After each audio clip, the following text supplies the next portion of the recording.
talking about. Hey guys. It's just a pineapple. Hey, what's going on, guys? Here at the Swamp, get ready to beat LSU. Y'all tune in to Rule Number 1 podcast on Monday. Oh, man. Here we go again. Back at it. Another week, another episode. Ladies and gentlemen, if you don't recognize the face in our chair, that is insane because 103,000 of you follow him on TikTok. Partner, do you want to introduce our really cool guest star tonight? Yeah, it's one of my good buddies. His name is Jordan Allen. He is Lakeland Christian's athletic trainer. He is famous all over TikTok. He's a Gatorade partner.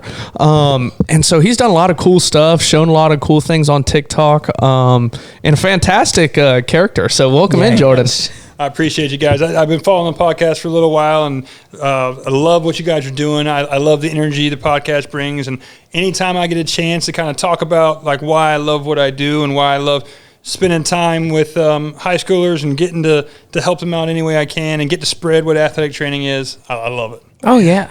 Dude, he's awesome. Like, we had a conversation while you were out of the room before we hit the record button. Yeah. I really like this guy, dude. He's good. He brings a ton of energy. He does. Well, Jordan, with all that ton of energy, man, what is your number one rule you live by? Well, see, number one rule I live by, it's one of those things that, I've realized it's probably something I just kind of figured out, probably 4 or 5 years ago, but it's something I realized I've been living my whole life by beforehand. But I really just kind of was able to put it into words or into a Bible verse, if you will, just recently. So that would be kind of got a tattoo of it now. It's John 13:7. You may not know what I'm doing now, but one day you will. And it's just it's a verse that it can humble me. And when I'm in the pits, when I'm in the lows, it lets me think like, man, how am I getting out of this? How did I get in here? How am I going to get out of it? But it makes me realize like I may not know what plan God has for me, but He's got it laid out for me. He's got it figured out. And also, when I think everything is going well, when I think I'm on the top, nothing's taking me down. Yeah. It also when I look in the mirror and I see that verse, I'm like, hey, you never know when that path is going to go through some shady spots. You never know when something's going to change a little bit, but every time I look at it, it does give me that faith that I may not understand what's going on, but He does, and He knows where I'm going. I'm sure that you face a lot of shady spots in your profession. I face it a lot. A lot of times I'll be looking at that tattoo a little more frequently. I'll be looking at it like, okay, I really need some guidance here. But that's when I saw that what the whole vibe of the podcast was Rule 1, I'm like, oh man, this is a perfect way for me to segue with that. That works perfect. It's kind of like our story too, dude. When we started this thing, we had no clue what it was going to morph into. Like, we had no idea what Rule 1 was going to stand for. We had no idea what we were going to do with the thing. We just kind of started it, and it kind of just developed itself. Right. It just happened. It came to us, just kind of like, your rule came to you. Yeah. And it's funny how things like that happen, Yeah, best things always happen organically like that. Yeah. You'll look back and you're like, oh, it makes sense why it came to fruition, but it's when the things just come natural like that. That's when you know it's something that's worth doing and worth going forward with. Yes. It was cool with the whole thing too, and I was kind of talking with Brian about it. Like, I've been big on like over the past year because we're coming up close to on a year we've been doing this and getting out of college. Yeah. Thank you. And so and I was talking about, I was like, I'm big on documenting, and so like I write in my journal, I've been reading and I write in the covers of my books and stuff like Look that. At you, man. Good stuff, dude. I've tried to. And so like I think it's cool we've asked questions on this about like what would your legacy like want to be? What do you want people to know you remember you as by? And so I think it's cool from the very beginning of when we start to now, you can kind of see like we were trying to be the Barstool Sports kind of like easy going, do whatever, right. The college scene. And now we're having people on in all walks of life and having, really we've talked genuine about conversations. Yeah, we've talked about depression, men's mental health. We've talked about, And all different kinds of stuff. That's what drew me to it when, you said, hey, Jordan, check it out. And I'd already watched Coach John O'Neill's, podcast on here. And the more I listened to it, I was like, man, it's getting a lot deeper in an authentic way. Like, it's nothing it's just like you're just sitting on a couch having a conversation. That's why I was gravitating when you reached out and said, hey, Jordan, I'd love to have you on. I'm like, Joker, I'd love to be on. I'd love to be on. So I'm just happy to have a conversation. Yeah. That's one of the things, that me and Nate, we can honestly say from the beginning when we started this thing that we wanted to, bring out authenticity in us, not just in us, but in our guests too. Like, we want somebody that's going to, come on, have a conversation just like this with these stupid headsets and these mics, right? And then be able to go out right after this and have the same conversation without all the stuff recording it. Right. That's what we're hunting for. And dude, you are authentic as it gets, man. I appreciate that, man. I try to be me. It's all I know how to be. So I try the best I can. That's a good line. That's all I know how to be. I've tried to play. I try to be other people, but it don't work out well. So I'm gonna stick with me. Yeah, it is your next tattoo. There you go. Maybe we'll do that. It is. It's funny whenever you walk in. I mean, you're the same person before as you are on the mic. It's funny to see people come in and they're all shy and they're like this and that. It's like a deer in the headlights. Yeah. And then all of a sudden, like, the camera's rolling, they're even more shy, and then it's like 15 minutes in, they're like, oh, no, like, we're good. Yeah. Mid-season 4. Yeah. I will say, I think it helps that I've been now 3 years doing TikTok stuff. Yeah. And I'll do lives and things like that. Now, beforehand, if I go back and watch some of my early TikTok videos, bro, it was cringe. It was like, I look back, I'm like, how did people find this entertaining? Like, I'll look back and, like, we're our biggest critic, and I'll look and say, man, how did that go viral? Like, it looks so bad. I'm like, bro, look at my khaki pants going past my knees. What am I doing, man? I look like a little tiny jit. Like, I'm like, what is going on? And that was, we were talking before the episode, before we hit the red button, and I can't help but to tie it back into your number one rule you live by. I mean, how you got into TikTok. Do you want to go? Yeah, that's an awesome story. I'll happily share that one. Yeah. So listen. It was, I'm trying to think. It was the year right out of COVID. It was a year right out of COVID. I was teaching a sports medicine class. I'm the athletic trainer at Lakeland Christian School, and I also teach, a sports medicine class to anybody that's interested in thinking that, hey, I might want to go into the sports medicine field, whatever that may be, orthopedics, physical therapy, athletic training, any of those. I try to teach like a general class for it. So I was in that class, and I had one of my students in there. Now, listen. At that point, I feel like I'm pretty well versed with what high schoolers think is cool, but I had no clue about TikTok. Like, I had heard about it. I didn't know anything about TikTok.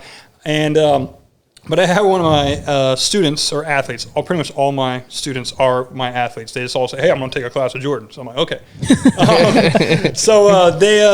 She's in the back of my class. I'd already finished teaching. I had like 3 or 4 minutes left, and she was filming, like, I think it's like, this is a while ago, like the renegade dance. Like, she's doing like one of those dance trends from like way back in like the early TikTok days. And I'm like, hey, yo, you can't film a TikTok in class. Like, we're in class. Like, you can't have your phone out. You're not supposed to have your phone out. I said, but you definitely shouldn't be filming TikTok. And then she's an athlete, so she's competitive. She's like, well, you're just mad because you can't have as many followers as me on TikTok. I'm like, first off, I don't even know what TikTok is. Second off, no one's going to call me out. I'm ultra competitive. I'm like, so right away, I'm like, all right, fine. Let's have a deal. So I look back at it, not a smart deal to make with a student. I said, all right, fine. I didn't even do any research. I didn't see how many followers that she had. I didn't see anything. I didn't figure any of that out. I let my competitive, used to be an athlete nature kick in. I was like, all right, no one's telling me I can't do this. And I said, all right, in 2 weeks, if I don't have as many followers as you on TikTok, you can make TikToks whatever you want in my class. Now, I look back at it, and my wife worked at the school. She's like, Jordan, that was a silly thing for you to do. I'm like, you're probably right. You're probably right. And then, the only thing I was going to get, and she's like, well, if you somehow get more followers than me, what do I have to do? I'm like, just get me a burger from Five Guys. Now, with inflation now, that's probably about $25. That's worth that. That's probably worth about $25 now. So then after I talked my game, then once reality set in, I'm like, okay, well, I need to figure out, first off, I need to download TikTok. That's a good start. So second off, I need to see how many followers she's got. So I think she had like 7,000 followers at that time, which I I'd had no perception of what that meant. I had no perception that was actually a lot of followers. 7,000 in 2 weeks. I mean, that's pretty hefty. That's a steep challenge. That's a pretty steep challenge. And all my students were like, they were, when I was having the conversation with her, I see all the guys in the back of my class like, don't do it. Don't do it. And I'm like, nah, I'm going to do it. I'm going to bring it. Hold my Gatorade bottle, you know. Hold my Gatorade bottle. I'm going to do this. So I told her that, and I start grinding out content, man. I had no rhyme or reason. I hadn't spent time on the app. I didn't know what was trending. I didn't know none of that. And I'm grinding out content. I'm trying to teach people about athletic training. I'm like, oh, this is great. I have a source where I can talk to people about athletic training. I'm going to educate them on injury, I'm making 2-3 videos a day, probably about 30 seconds to a minute each video, maybe getting 20 views a video, just grinding. But after, I think it was about 12, 13 days, I think it was like 1 to 2 days left on my deal. You're sweating. I'm sweating. I grinded. I think I had 100, maybe 150 followers, and I was proud of those 150. I'm like, you know what? Yeah. Like, I reached 150 people. I think I had like 1,000 likes. I'm like, 1,000 people. When you look at it, you're like, oh, I had 200 likes. Can you imagine if there's 200 people in a room agreeing with you? Like, you got to look at it like that. Yeah. I was like, man, I've got 1,000 people that think I'm doing something cool. Like, this is awesome.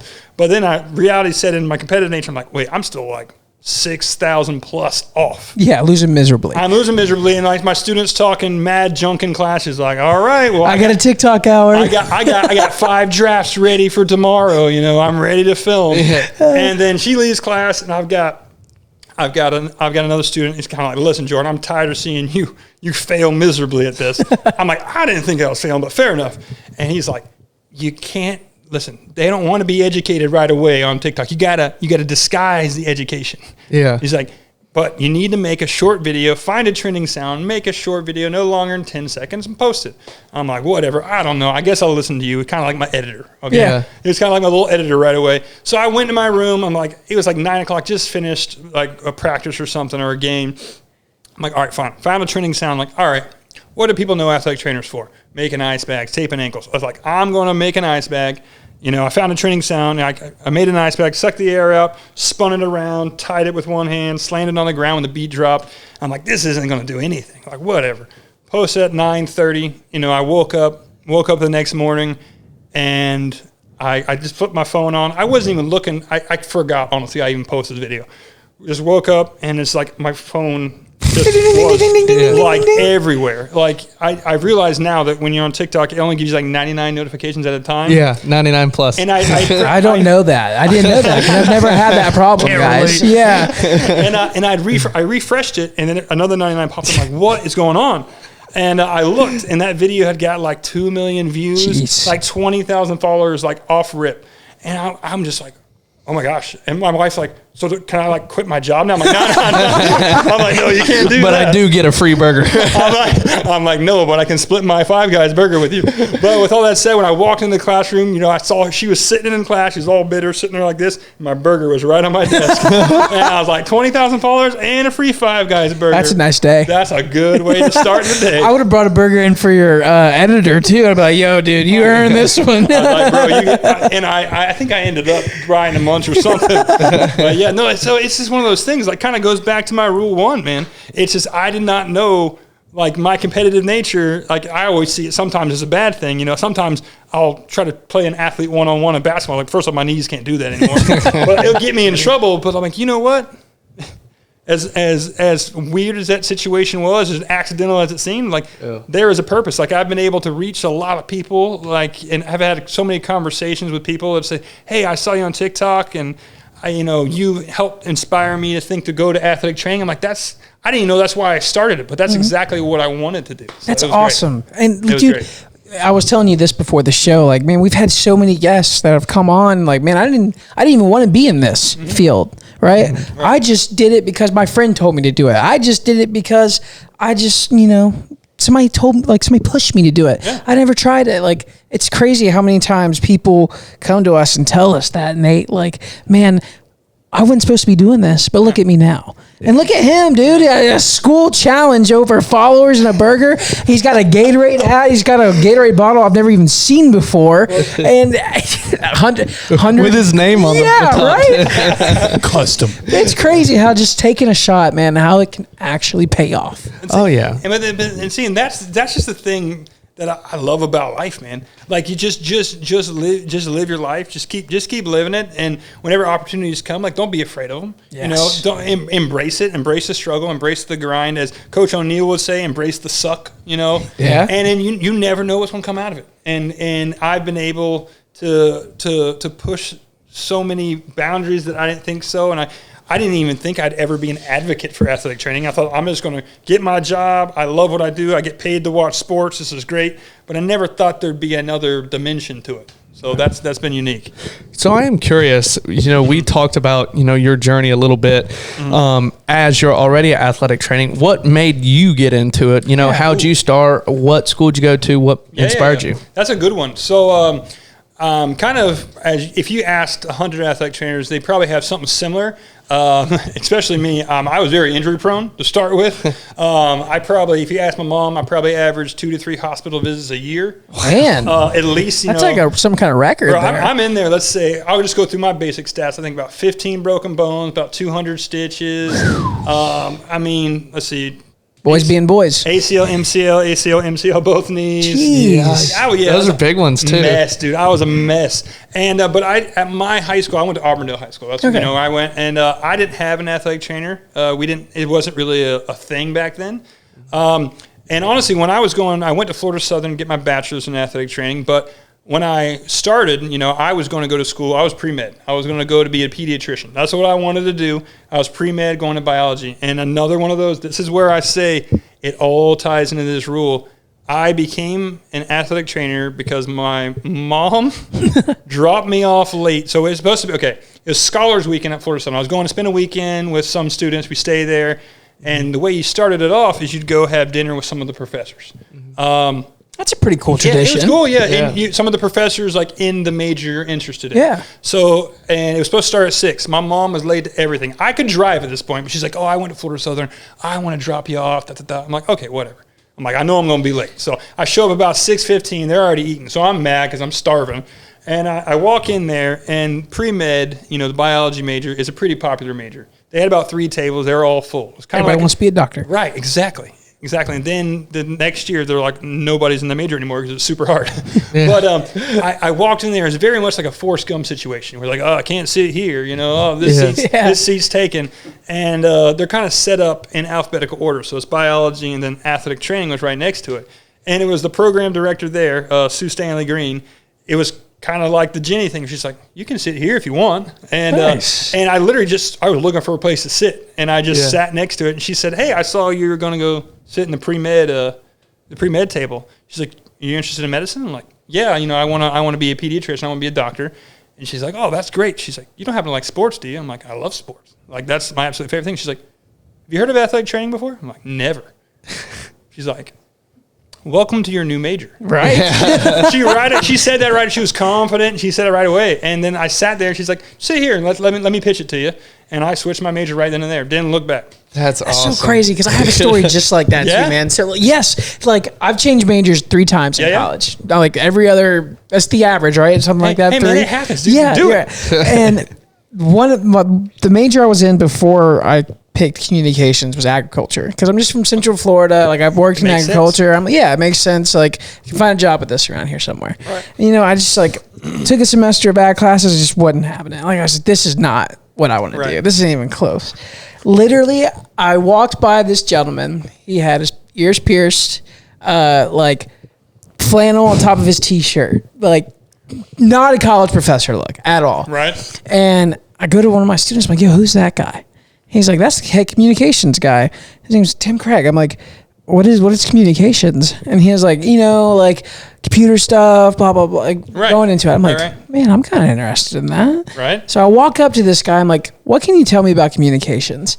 dude. And he said, well, if you don't know, then you're not in the right place. And from that on, like, dude, he sold me on the major. I fell in love with everything I've done. It's just so crazy how one conversation with people can shape you. It literally, like I said, man, like when I was telling you earlier, like it literally, I didn't realize that was my rule one until like a couple of years ago, but like everything happens fit, everything fit there, man. And I didn't look, now I say I didn't look back, but going through, you know, when I was going through athletic training as a major, it was not near as easy as I thought. I'm like, oh, I didn't think it was going to be as hard book-wise as as going to med school. And it wasn't. It was still challenging for sure. Still to memorize all the bones, all that stuff. And, but it was just the time commitment. Like I'm doing 50 hours a week of athletic training clinical hours. Like I'm in there with a team. I have 16 credit hours and I'm doing 50 hours. So pretty much I'm in between classes. I'm going to the training room, getting experience. I can't tell you how many times I walked into my program director's office. Like, yeah, I'm done. Like, same. I'm out. I'm out. And she did the same thing every time. I'm so glad she did it because all my buddies, they have majors where they just go to class and they go back. They didn't have anything they had to do. They're all out having fun, you know, goofing off. And I leave my room at 5 a.m. I come back at like 10 p.m., maybe later. Yeah. And and I was just like, it was grinding and I couldn't quite figure it out. Every time I go sit in her office, you know, I'd go in her office I'm like, Sue, I'm out. Like, I got to do something else. She's like, Jordan, shut the door. She's like, shut the door. And maybe she did this pitch on everybody. And she's like, you know, you're my top student. Like, if you quit, then everybody's going to quit. If you leave, if I can't keep you, then everybody's going to leave. And, you know, every time she's like, give me one more week. I'm like, all right, I'll give you one more week. And and she also always took me to lunch when we had those conversations. Yeah. So I also realized, if I want a free lunch, I'll just go to Sue and say, I'm going to quit. I'm quit. I'm quit. It's an every single day kind of thing now. I used to, I had those same conversations with Tim too. Like I would go up to him and be like, man, I just don't know if I can figure this video project out. Like I don't know what I'm doing wrong. Like I don't have the resources. I was a communication student who didn't have a laptop in college. Attaboy. Yeah, please tell me how that makes sense. And I walked away with a degree. Hey, way to be the black swan, bro. I like it. So your stuff was always logged in on mine. I was like, dude, I got to do homework. Hey, you're resourceful, bro. You're resourceful. And I would always go have that conversation with him. Like, man, I can't do this. Like, I can't keep up with it. And his line was, man, I see a lot of myself in you, and I didn't quit. Every time. Dude, that's deep. That's yes, good. Every time I was like, yeah, I got to stick here, man. Ain't nobody going to care for me as much as this guy does. How dare you care for me and make me want to stay in? How dare you? It's so cool to see, like, basically the environment that teachers or professors and impact that they have on their students. Oh, yeah. It blows my mind. I mean, because obviously I think any adult out of college or you know, any adult can look back and be like, you know, that one teacher, that one coach has a huge impact on my life. Jordan, I know you mentioned a little bit about having like a safe place in your athletic training room. You want to go into a little bit about that? Yeah, absolutely. So, you know, it's one of those things, like, obviously my primary role as an athletic trainer is to make sure the athlete is cared for. You know, usually when people look at it, they think surface level is mostly what people see. Like, you know, when someone goes down, the athletic trainers run out there, they evaluate, they see, you know, do we need to get somebody to transport them? Is it an emergency? Do we need to transport them? Do we need to have a doctor look at it? Do we need to, figure out what the injury is? That's what most people see. And that's what I saw when I started the profession. That's the stuff that's what's in the book, you know, that's the textbook. That's what I learned. You know, I learned how to do evals. I learned how to treat athletes, to give them treatment, do rehab, evaluate injuries, you know, talk with doctors, be the liaison, you know, help athletes understand doctorese, you know, help them navigate, you know, their healthcare journey, you know, their health journey when they're recovering. But something that kind of picked up, when I started at LCS, was the relationship aspect is much more important. I'm not saying all that stuff isn't, because that's why I have a job. I have to make sure athletes stay healthy, or, you know, when they're not, help them. But the physical stuff, that's going to heal. Mm-hmm. That will heal. If we don't address this and we don't address this, you know, we don't help them develop the relationships with themselves, with others, and with God, and we can't help them keep that mind clear, the injury is the last thing to worry about. Yeah. All right. So I always try to make sure athletes feel supported. Make sure that they, you know, I'm at a smaller private school, and you know, some people like to think, oh, you know, it's a private school, these kids probably don't have a lot of problems. And listen, it might be different problems, but they definitely do have stuff going on. And I always have an open door policy. I'm like, listen, I don't care. I want to know if you're injured, but you're welcome to come in here regardless. You just need a place to sit. You need to take a nap before practice. You need a snack. If I haven't eaten already, I'll give it to you. I like to create an atmosphere where they just have a safe space, where they have somebody that they can talk to about anything. You know, I cannot tell you each day what I'm going to talk about with somebody. Like somebody will walk in my room like, Jordan, you were just talking about like Van Morrison and some music, and then I walk in the next minute and you're saying asking people what their favorite Pop-Tart flavor is. Like, I never know what's going to happen in that room. I never know what's going to happen in that room, but that's the beauty of what I've been able to do kind of with my ministry is what I call it. You know, what my ministry is to help athletes holistically, whether that's taping an ankle, whether that's helping somebody rehab from an ACL tear and surgery, or whether that's somebody that's having some difficulties at school or having some difficulties. Maybe it's at home or maybe it's not, you know, just even if we're not talking about it, just having conversations to help develop those relationships so they know if they have something, they always have someone to come to. Right. That's so great, man, because there's like a lot of times that I can think about like, man, I wish I could have talked to this person about my problems without, you know what I'm saying? Like having that person that has no bias or no, I guess I'm biased, but like having that spot like you've created for these kids, that's big because you never know who's, like you said, you never know what they're facing. Mm-hmm. He might go home every day and be in an abusive household, but that one time or 2 times a day that he's in, you know, your athletic training room, man, that's the greatest 2 days or 2 moments of the day for him. And it's one of those things too. Like I catch myself realizing that sometimes like I'll get swamped and I'll have a kid that just comes in there and is taking up a table, and I'm like, I need that table for rehab. And sometimes I'll go to get on the person. I'm like, wait a minute, I don't know why he's in here. Mm-hmm. He knows why he's in here. God knows why he's in here, and it'll help humble me sometimes. Because listen, I'll get in my work mode sometimes, and I'm like, I've got 30 athletes in here. Practice starts in 15 minutes. That finger's facing the wrong direction. You know, I need to stretch you. I need to tape you. I need to run a concussion eval on you. I don't know what you're needing, but I realize, hang out. Yeah, hang out. Yeah. So sometimes I'll mess up, and then I'll realize when I say, hey, get out of here. You know, you're taking up a table. And then I'll see him at practice. Hey, man, that's my bad. I was stressed.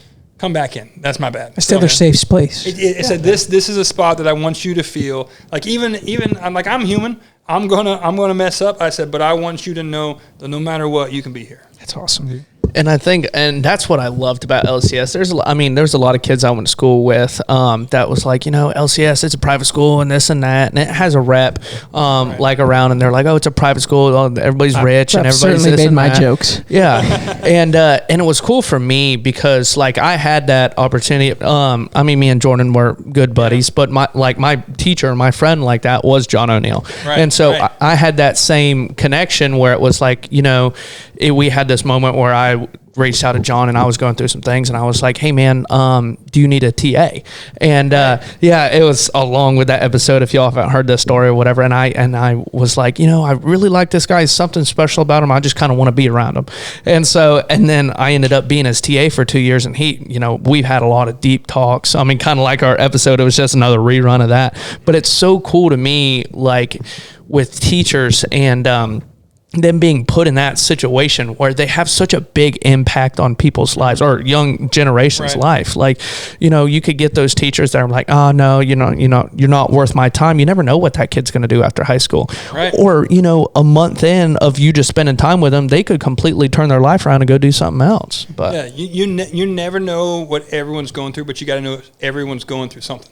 Yeah. You never know what they're going through. And that's why, like, listen, every day I walk in the door, you know, I remember the age-old thing. It's like, you need to make sure whatever you do with your life, you need to make sure you love it every day. I'm like, that is a load because you're not going to love everything you do every day. When I walk in my room, that doesn't mean I always want to be there, but I know I need to be there. That's what Cooper said too. Yeah. Like way back in episode 10, Cooper said that same exact thing. Look at your memory, man. You remember all that. Oh yeah, dude. That's why I tell people all the time. That's why we do this podcast. It's like, I just like to listen to people talk and like how, like get their perspective on life because like it, one, opens up my mind. Two, things just stick with me that like people have said where I'm like, oh man, well, they said that too. That must be a pretty good perspective to have. Well, it's good when you can have those profound things that you think are little nuggets. Yeah. And just sit back there and you're like, oh, and it feeds into you. But yeah, no, that's just one of those things. I don't know why I need to be there today, but if I can have a positive conversation with one person, if I get one person, I have athletes sometimes that after practice they'll just come and say, hey Jordan, thank you for the day. I'm having a rough day. I'm sitting in my office, like I had to tell athletes like, hey, you're going to miss the rest of the season. Like, I'll have those ones where it eats at me. It's a job that I can't really leave when I walk out those doors. Right. It sits there at night when I have a rough football game where you have a lot of injuries. As an athletic trainer, I care about wins and losses, but that's not my thing. I look for the goose egg and injuries. That's what I'm looking for. And when I come back, from a rough game where, and it's usually the games that we're either losing or we're playing a really good team and we get injured a lot, and I'll come home and that drive home, when you had a bad day and you just, no music, just complete silence. Oh, yeah, I've had a ton of those. You're just complete silence driving home and you're just figuring your life out, And I'll just drive, and I had one of those games. I'm just sitting in my office long after I thought everybody was gone, and I had one athlete come in. Wasn't one of the ones that got hurt. Just walked in and said, Jordan, I appreciate what you did tonight. I appreciate what you do. I appreciate you always being there to help us out. And it's just one of those things, like I was going through it mentally. Yeah. I was going through it. I was in the lows just right there. And I was like, why did I choose to do this? And he said that. I'm like, that's why. That's why I do it. I always made it like personal. Like when I got athletic training, any kind of treatment done in college, I always made it personal to say thank you after I left, because like I just feel like that's proper, man. Like that's what you're supposed to. This guy just took time out of his day while he's working to help you feel better, like literally physically feel better. At least you can do is say thank you. All you athletes out there. Well, we appreciate athletes. It's becoming a lot. It's becoming a lot more of a thing. Honestly, I'm blessed with great coaches at LCS. I'm blessed with great athletes there. Everyone's very grateful. Administration. I am one of only a few full-time athletic trainers in Polk County. Like there's very few of us.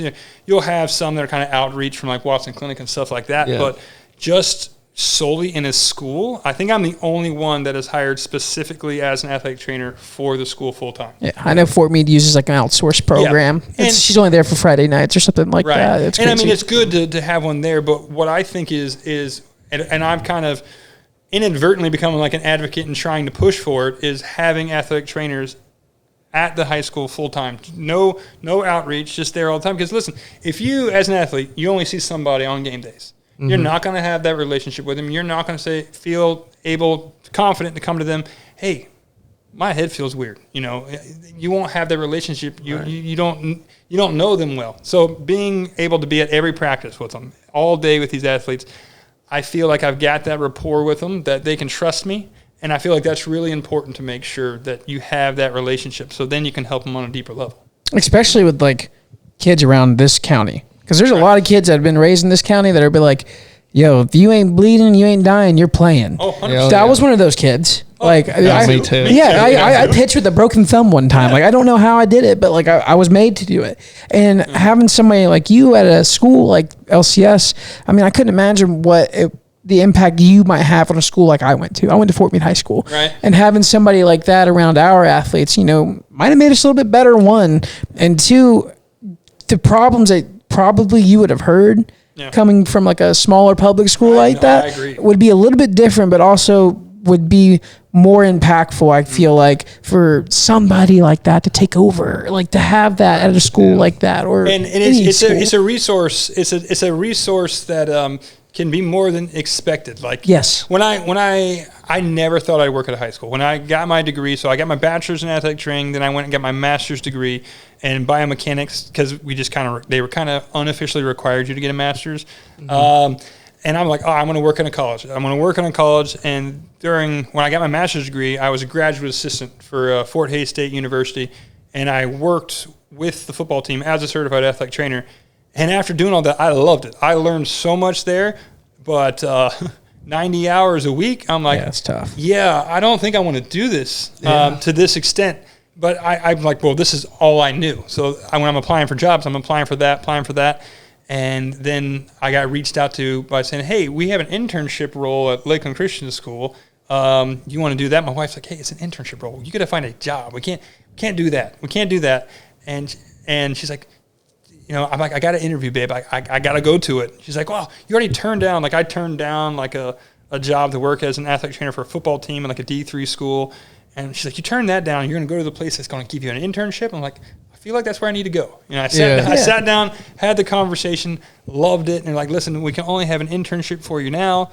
I said, and I accepted it. And I called my wife. She's like, I'm like, hey, you know that interview you told me I shouldn't go to? She's like, yep. I'm like, yeah, I accepted it. Bet she wasn't happy. No, but luckily some other things came, and I actually was like I became a professor at Florida Southern for a little bit. Oh, nice. So I taught at my alma mater. I remember this. Yeah, I taught at my alma mater in the morning, and then pretty much I worked the exact same hours at Lakeland Christian I do currently. Yeah. But I would just, in the mornings I would teach at Florida Southern, then I'd come in the afternoons and work games and practices and stuff. But no, it was a good way to get the foot in the door. And it was one of those things, like I didn't realize that that's what I needed to do, and it was perfect. You came to LCS in 2014? 14, yes, sir. Look at that. Me memory. too. Me too. I was going to say, it was me, you, and O'Neal came in all at the same time. That's a good trio right there. That's a solid trio. No, it's cool because you know, my journey. I grew up in a small private Christian school. We had like 8 people to grade. Like it was borderline like homeschool group. Right. And obviously like I played baseball and football, and I was Right. like, well, obviously I need to go to a bigger high school.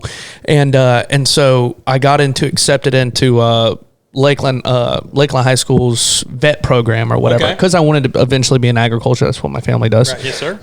And so I got into that, and then I was zoned for George Jenkins, and my mom was like, well, you know, there's LCS and this and that. And I was like, you know, another private school, like maybe I need to spread my wings a little bit. Mm-hmm. I get there and I did the exact same thing you did. It's such a cool environment. Mm-hmm. Like a lot of people from the outside kind of talk about it just because they don't quite understand it. Right. It could be intimidating if you don't know. Like it can be. I mean, I went to Auburndale and we played Lakeland Christian, and when I went and played, I'm like, oh, these stuck up people. School. And I thought that. And when I got there, I realized like if you look anywhere, you can find that kind of stuff. You can find that negative energy. But then when I started working there and I got to experience kind of like everyone I talked to, when you get to experience it, you realize there's a lot more to it than the surface level. Definitely. I loved being there, and I will talk very highly of LCS. I mean, Brian's heard me all the time. I was like, it's really not what some people say. Like, it's a great environment. Same with Warner. Warner has the same kind of feel to a degree. Not quite the best, as good facilities as LCS has. It was the new building, the high school building. They're about to finish. Oh, that's what I've heard. I haven't seen it, but I heard it's a big one. It's like the elementary building. It looks just like that. Wait, it's like an L. They're like y'all have new buildings? Oh, buildings. Dude, they ain't built They're a new building at Fort Meade High School in 85 years. And that's how old that campus is. LCS is going to start looking like downtown Orlando, like all these like skyscrapers. they're pretty landlocked, so they're going to have to build them higher because they're running out of land there. But no, it is one of those places that to really fully understand it, you kind of have to be immersed in it. Yeah. Because everybody will have perceptions. Everybody's going to have the perceptions. But when you go to a Friday night game, like will it have as many people as a Lakeland Dreadnought game? No. But is it a unique environment that is a lot of fun? Absolutely. Will the cops have to handle anything? Rarely. Our fans are the most like mild you're gonna get. Yeah. Unless you got like a Robbie Collins or something there.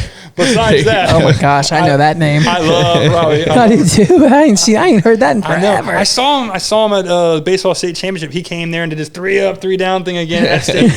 But yeah, I mean, but it's just a lot of fun, and I'm blessed to work there.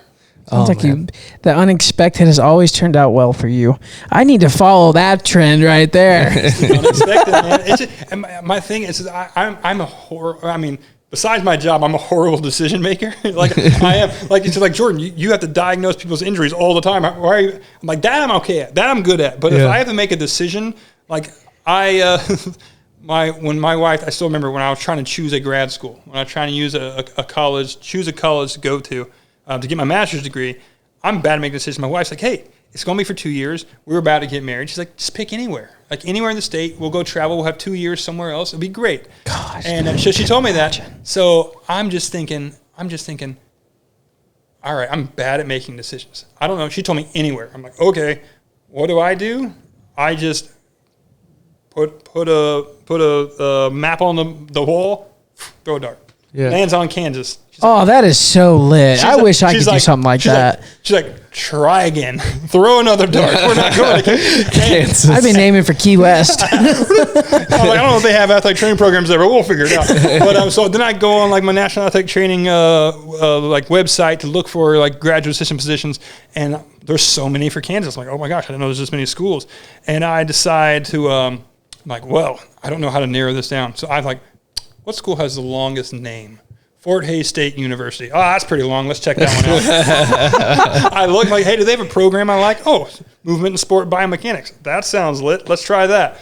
And I sent my resume to them, got a call from them the next day. Hey, man, why are you coming here? We're in the middle of nowhere. Like, I'm bad at making decisions. Y'all had the longest name. You say bad at making decisions. I say that is amazing. That is risk-taking 101, dude. That is so cool. Opportunistic. For every success story I have with the risk-taking, I got like 4 ones where it didn't work out. But no. So that's kind of how that all kind of worked out. And, you know, I try to just have fun, man. Yeah, dude, you have to. Life's too short not to. All right, we got to address something because we haven't talked about it yet. The Gatorade thing, man. Yes.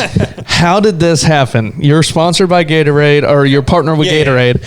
Go into that. How did that happen? What do you get? What's the deal? So kind of really just like the TikTok thing itself happened. Accident. I'm making videos. I was probably a couple months into after I'd won after the challenge had happened. I was probably a couple months into it, making videos, and I think I just goofing around. Like I said, told some people, I say, hey, I've got like a little bit of fame on TikTok, so let me just start tagging random brands in my videos. So like I use Gatorade products all the time. Like I make Gatorade for my athletes. I got Gatorade bottles, and I made like a taping video where I had a Gatorade bottle in the back, and it went like, I don't know if this is how they found me or whatever, but I tagged them in it, and the video got like 700,000 views. And then it was one of those things where honestly, I really thought, I was going through my emails and I saw something from Gatorade, but like they'll email me all the time, like, hey, we got this deal on this cooler. Yeah.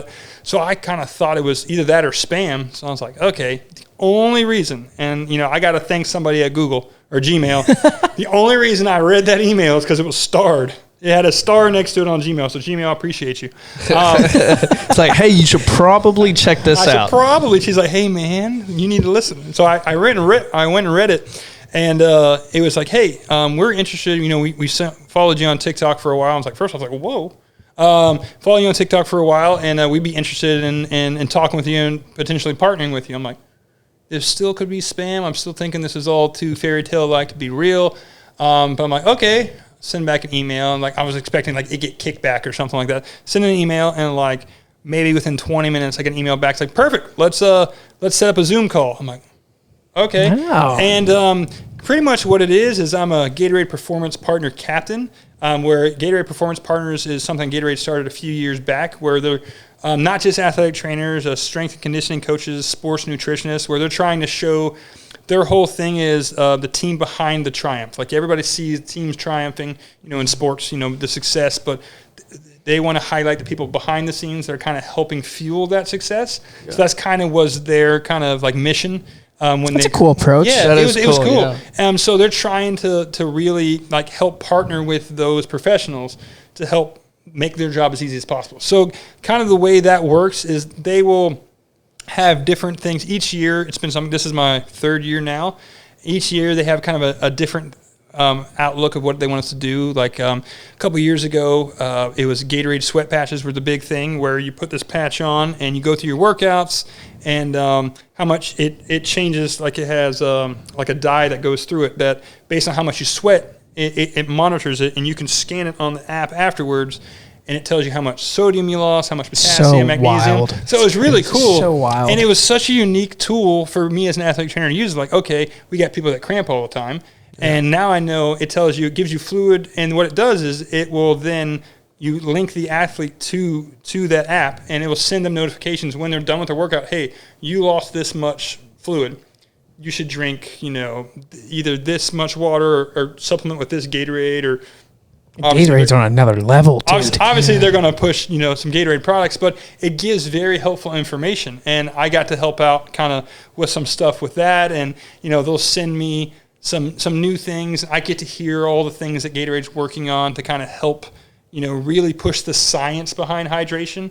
Obviously, everybody sees like, I do funny videos with Gatorade, like, what's your favorite Gatorade flavor and all that stuff. Yeah. But they're really pushing the science behind it and kind of getting to use that research to kind of help other professionals. You were just at a athletic training convention, weren't you? Yeah, look at you, man, doing good job. Yeah, I was doing a little research. We do our due diligence. I appreciate it. Yeah. So they had me there, and I filmed some content with them there. A year ago, when I went to the convention, we have a national athletic training convention once a year. And 2 years ago, they had me come and speak kind of honestly like this, kind of speak about my journey, how I got in athletic training, and, to young professionals, like what are some advice you'd give them. This year was really cool. Gatorade at the convention, the keynote speaker was Denny Kellington. I don't know if you know the name right away, but you'll definitely know who I'm talking about right away. So he's the athletic trainer for the Buffalo Bills who provided CPR for Damar Hamlin. Okay. Oh, wow. So he was the keynote speaker at this convention, and what's really cool the way they did it. They did it a really great way. They had Lisa Salters, who was the sideline reporter during the game. She was kind of like interviewing him, like asking him questions, like as the talk. And it was so cool getting to hear him. The first thing he said, and it was like, she's like, you may not think yourself this, but you're a hero and all this. And he's like, first off, I was doing my job.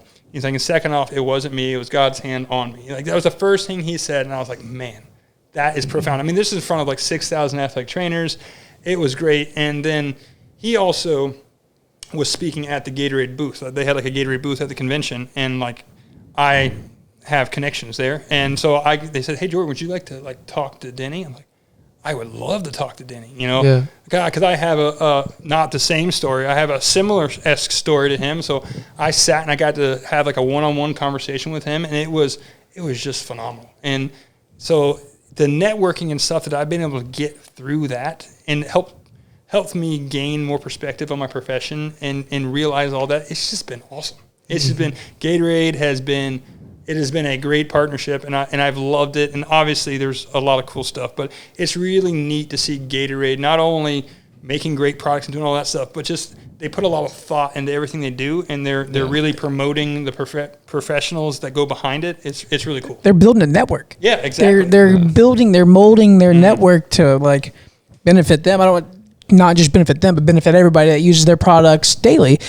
We always talk about how important that is on this show. How about going out and making your connections, talk to people, man, like build, because you never know who you're going to meet. Like, you never knew you were going to meet the head athletic trainer of the Buffalo Bills. I still remember when I was watching that game on, I think it was Monday night or Thursday night. I was watching that game, and I was like, oh my goodness. I was like, this is going to be massive. And then as soon as I saw when the convention announced their keynote speaker, and I saw him, like, that is the best thing they could have done. Yeah, it was phenomenal. And he did everything. Like he's like, listen, I didn't mean to be thrust into the spotlight, but now that the spotlight's here, I want to talk about and he spoke on a committee about the importance of having athletic trainers in a high school. Like, it was amazing that he's using that to push for. I mean, listen, we all know NFL games are one of the best covered things, period. There's like 28 healthcare professionals on each sideline. Yeah.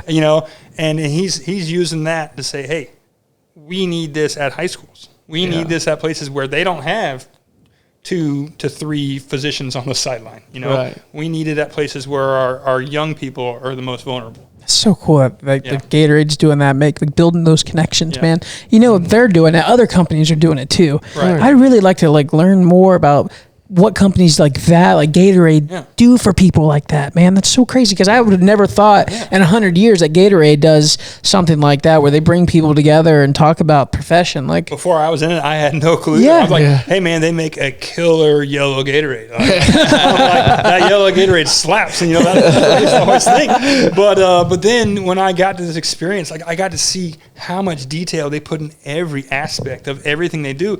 And it's just like, when I'm looking at big companies, like you just said, all these companies, like, what's all the background look like that they're doing? So that's crazy. that is crazy, man. That's probably one-on-one hat too. I've never seen a Gatorade hat like that before. They sent me this one. They sent me this. I saw a cat at the convention. One of the Gatorade guys working there, he had it. And like I had like a dinner with Gatorade when I was there, and I looked at like one of the higher up ladies, and I was like, hey, that's a nice. I'm a big hat guy. I'm like, that's a nice hat. That guy. Oh, I would have made the same move. Like, that guy's got. That's a nice hat. She's like, when I get back to headquarters, I'll see if we got some. Oh, like, okay. And she also, I have another one. I didn't bring that one, but I was trying to figure out this one or that one. But it's got the old retro green. Yeah, I've seen it. It's got I've seen the tan one with retro one. I got that one, and they just sent me actually one. The hat's actually green and white. I haven't worn it on a video yet. I haven't worn it on a video yet. Look out! Fresh out of UPS. And they just sent me. She sent me that one too. But yeah, I said, hey, can you send me that? She's like, oh, we'll see what we can do. I got it in my mail a couple days later. It's like, Look at that. That's awesome. Connections. That's awesome. I love it. You want to take it away from here, partner? Sure. I want to add another point. You Go talk ahead. about it. Connections. It's nice to be important, but it's more important to be nice. Yes. Dwayne Johnson. The all Rock. right. Hey, man, the Rock has those. Everybody has those nuggets, man. That's awesome. I like it. I seen that on TikTok the other day, and I was like, oh, I'll just add that in there. Anyways, so in this segment, this is our snap question segment. We ask everybody this question. If you could have 3 people out to dinner, dead or alive, who would your 3 people be? Okay, so this is the one. I remember when you told me about these questions, I was thinking, like, man, how profound am I going to be with this? And how I'm like, so I got some that can be profound, and I got some that's just like, this is just fun. So here's what we're going to go with. So I'll read off my 3, and then we can kind of dive into why we do this 3. So the first one you probably won't know. The other 2 you will. First one, I'd say Micah Kennard. You're like, who is this guy? Yeah. So, okay, then that's okay. So Micah Kennard, he is a Christian metal vocalist in a band called Oh Sleeper. Heck yeah. Okay. That's an oxymoron itself. It sounds like it. And that's another tattoo here. It's one of the lyrics from a song. I have one here that says, lose the weight of defeat. So in that song, he's talking about lose the weight of defeat being sin. Like lose the weight of sin. Mm-hmm. So Micah Kennard, he is a phenomenal. I've got to meet him actually a couple times at shows and got to have good conversations with him. He's a real laid back, down to earth guy, which is funny because when you listen to his music, it is anything but laid back. Yeah.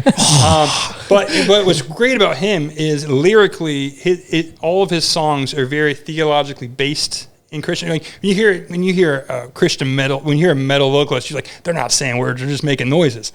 But when you look at his lyrics, they are incredibly deep. I've even talked to O'Neill about it. He's like, I'm not a metal guy, and I showed him. I printed out the lyrics, put them on his desk. He's like, whoa, that's really deep. I'm like, yeah, that's what that guy is saying. Yeah. So that would be my one. He's still the band's kind of on a hiatus right now, but really great. So that would be my one. It's gonna be a really interesting table. We've had some crazy ones. Trust me. I'm sitting here and I'm like, this is an interesting table. Okay, so number 2, you may know this, but a lot of people don't know. I'm a big Tennessee Titans fan, and I lived in Florida, so it doesn't make a whole lot of sense. I literally became a Titans fan because my dad lived in the fifth wheel. He had an antenna. Sundays after church, I'd go on there. He was a Patriots fan. I was trying to get Jordan, get the Patriots game. Go up there and adjust it. Yeah. And I always ended up, but after like 20 minutes, I always ended up being on like a Nashville station somehow. So I got the Titans game. So that's how I became a Titans fan. Nice. But I got to have Derrick Henry. Oh, okay. Got to have King Henry in there just for being a big Titans he's a fan beast. And he's an awesome dude. He's an absolute monster. He makes no sense. I mean, when you got a guy 6'4", 257 that runs a 4.5, you got like a linebacker who can run a 4. Tote the rock. Yeah.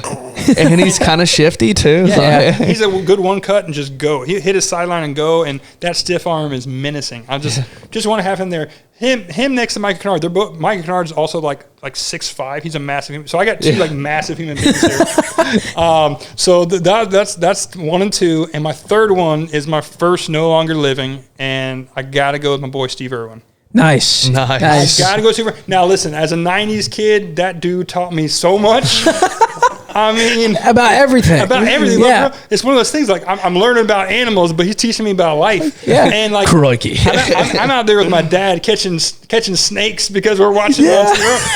Like so, and he just the zest for life too. You know, go back and watch videos with him and his son, which is cool. His son's like carrying on his legacy, and his daughter. And they're all carrying on the legacy, but the zest for life that guy had, I was like, just to be in a room with him and to be able to just like catch a little bit of that zest. Like I feel like I have a good zest, but like that dude is just like, I used to always watch him before school in the mornings when I was a kid, That's like on the coffee for you. Discovery Channel. Yeah. Every morning, dude, he'd always be, you'd always hear it on the TV. Look at this beauty. Everything's beautiful. My Joker, that is an ugly wombat, man. What are you talking about? But it's beautiful. So That's an ant. Look at this beauty.